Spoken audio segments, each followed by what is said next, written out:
ആദർശിൻ്റെയും നയനയുടെയും നാളത്തെ പ്രൊമോ റിവ്യൂയിലേക്ക് എല്ലാവർക്കും സ്വാഗതം. അങ്ങനെ നമ്മളെ നവ്യ കട്ടക്കലിപ്പിലാണ് കേട്ടോ. നവ്യ നയനയോട് പറയുന്നുണ്ട്, ഈ വീട്ടിൽ നടക്കുന്നതൊക്കെ കാണാതിരിക്കാൻ ഞാനെന്തോ കണ്ണ് പൊട്ടിയാണോ എന്നൊക്കെ നന്ദുമോളെ ഇങ്ങനെ നവ്യ സ്നേഹിക്കുന്നതും ചോദിക്കുന്നുണ്ട്. പൊക്കിക്കൊണ്ട് നടക്കുന്നതൊന്നും നവ്യയ്ക്ക് ഒട്ടും ഇഷ്ടപ്പെടുന്നില്ല കേട്ടോ. അതാണ് മെയിൻ നമ്മൾ പ്രധാന അമ്പലത്തിൽ നിന്ന് കാരണം. വരുന്ന ദേവയാനിയും നയനയാണ് എല്ലാവരും കൂടെ ചോദ്യം ചെയ്യുന്നുണ്ട് കേട്ടോ. വരച്ച എല്ലാവർക്കും ഒരു സംശയം ഉണ്ടല്ലോ, ദേവയാനി നയനയെ സ്നേഹിച്ച് തുടങ്ങിയോ എന്നൊക്കെ എല്ലാവർക്കും ഒരു സംശയം ഉണ്ടല്ലോ. അങ്ങനെയൊന്നും ഇല്ല എന്നും പറഞ്ഞ് നമ്മളെ ദേവയാനി എതിർത്ത് നിൽക്കുവേ. അപ്പം ജലജയാണെങ്കിൽ ദേവയാനിയുടെ കൈയെടുത്ത് നയനയുടെ തലയിൽ വെച്ചിട്ട് നമ്മളെ ദേവയാനിക്ക് എല്ലാ സത്യങ്ങളും എല്ലായിടത്തും തുറന്ന് പറയേണ്ടി വരുന്നുണ്ട്.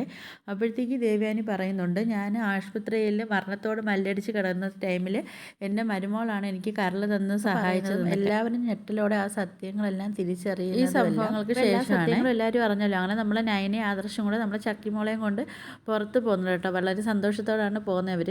ഒരുമിച്ച് നിന്നൊരു ഫാമിലിയെ പോലെ ഫോട്ടോ എടുക്കുന്നതൊക്കെ കാണിക്കുന്നുണ്ട്. പിന്നെ കാണിക്കാൻ നമ്മളെ നവ്യയാണ്. നവ്യയാണെങ്കിൽ ആകെ ദേഷ്യം പിടിച്ച് നിൽക്കും. നമ്മൾ ചന്തുമോളെ എല്ലാവരെയും സ്നേഹിക്കുകയും വയ്ക്കുകയൊക്കെ ചെയ്യുന്നത് കൊണ്ട് നവ്യയ്ക്കാണെങ്കിൽ ഭയങ്കര ദേഷ്യത്തിൽ നിൽക്കുകയാണ്. നവ്യ അഭിയോട് ഇത് പറയുന്നുണ്ട് കേട്ടോ, നമ്മളെ കുഞ്ഞിനെ കാണും പ്രാധാന്യം എല്ലാവരും ആ ചന്തുമോൾക്ക് കൊടുക്കുന്നത് എനിക്ക് സഹിക്കുന്നില്ല. ഞാനത് ഒരു തരത്തിലും ഞാനത് അനുവദിച്ച് കൊടുക്കത്തില്ല എന്ന് പറയുന്നുണ്ട്.